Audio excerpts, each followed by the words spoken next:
Marvelicious Toys is brought to you in part by Dorkside Toys. At DorksideToys.com, you can get the latest Marvel toys, as well as Star Wars, G.I. Joe, The Walking Dead, and more. Run by toy fans, you can be assured your order will be given great attention and packed with care. Sign up to their social channels now for stock alerts, reviews, and toy and movie news. DorksideToys.com. You'd be a dork not to shop there.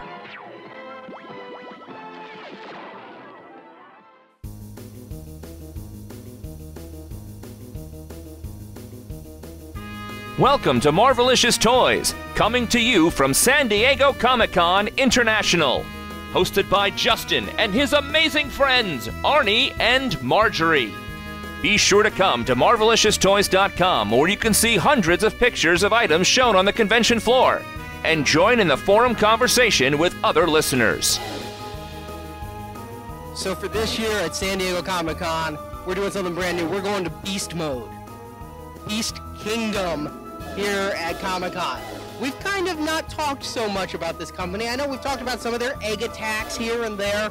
Their exclusives at the con are a floating chrome Mark II that's been hard to get in the States, as well as a floating chrome, pretty red and gold Iron Man Mark III.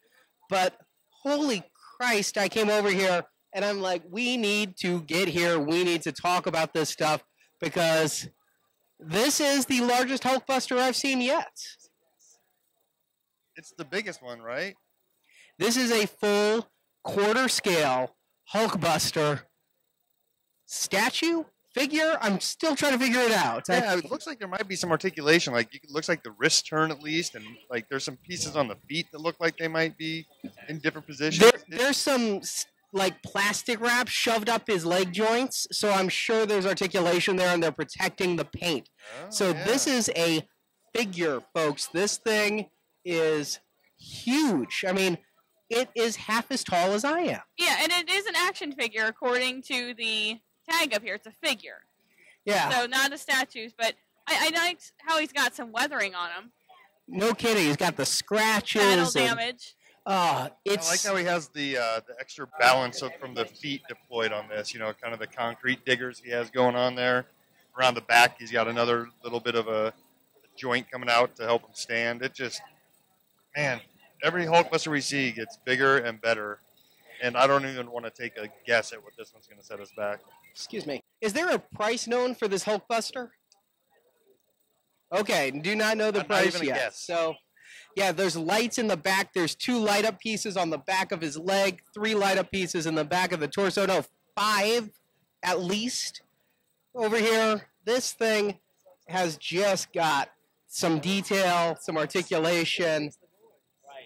I have to question whether or not the canopy opens and if there's another Iron Man in there. If it does open. What do you think about this backside, Marjorie? Actually, the whole thing is really cool. The lights that light up. I do hope he does not come with plastic in his butt because that's just kind of weird. But it's nice. It's nice and battle damaged. The lights, very nice. It is truly the definition of the word awesome.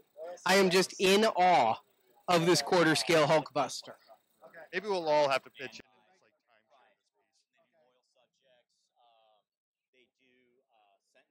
Oh, we might be getting some special treatment here. Oh boy, we're about to get some features here, folks. One of the gentlemen here has started to bring it out. Justin, take a look. You wanted to know what's in there. We got an Iron Man. Oh, and this is remote control. This is incredible. This is absolutely astounding. Oh my God. Holy crap. I have no words. Oh my gosh. I have no money, but I have no words. Well, this is the Hulkbuster to beat, folks. That's awesome. That is amazing. Wow. Did you guys see the diorama over here? We're ending on that. So, and then, of course, they got a couple other quarter scales here. The Mark 45, the Mark 43. It's weird to see these quarter scales next to this, because quarter scales usually look really big by themselves, and these look like 12-inch figures right now. Yeah.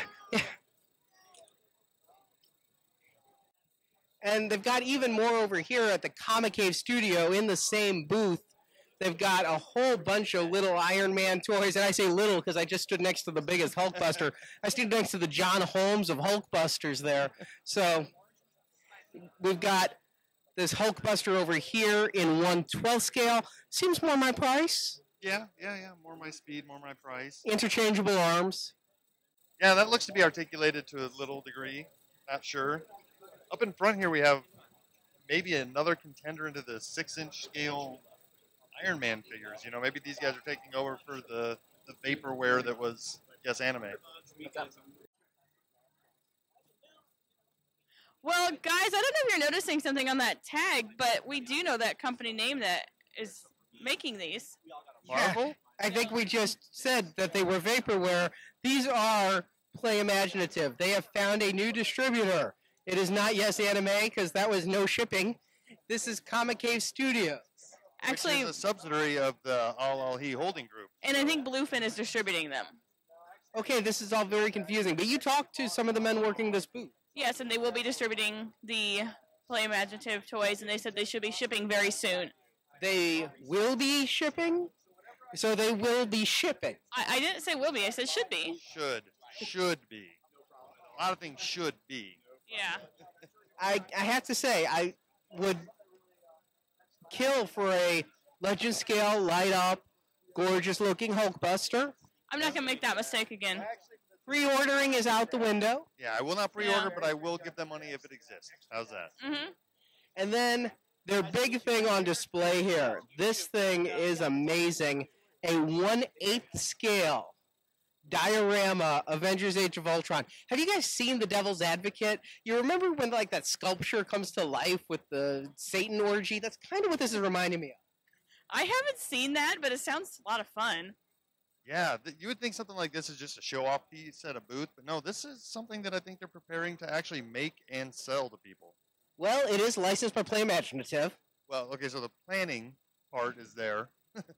This thing, though, I mean, I kind of figured this would happen. When I saw the end credits of Avengers Age of Ultron, I'm like, well, there's something to sell. But this is, I like that they didn't paint it, and that it's just this, like, old-school marble. It looks like soapstone, if you know what soapstone is. This is the kind of stuff I grew up with. My parents collected a lot of this Grecian soapstone sculpture.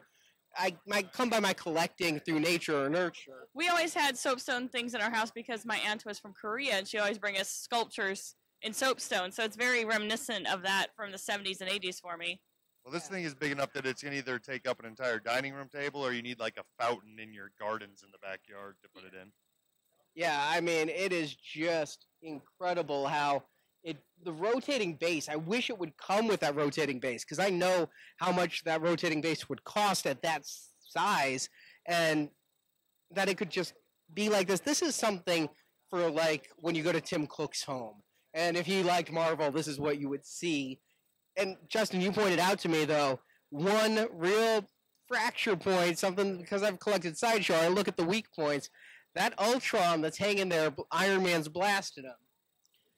Yeah, he's pretty holding up by, like, what, a leg on Iron Man's knee and a spike through his chest. Which the Iron Man is barely held up by some smoke effects there. Yeah, and you know what worries me also is Vision's cape. That looks like you just sneeze wrong and it'd shatter.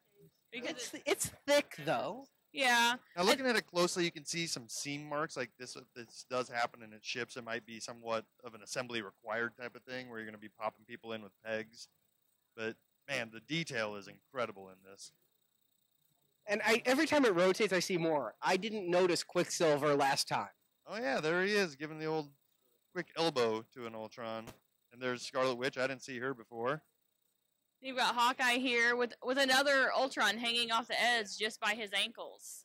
Like, literally not touching the floor, hanging off the edge of the sculpture. But the base just has this marble look to it. This looks classy. That's the word I will use for it, is this looks high-end, classy. Like, it doesn't belong with the colorful premium formats and the high-gloss 6-scale figures. Like, this is in your living room, whereas the rest are in your home theater.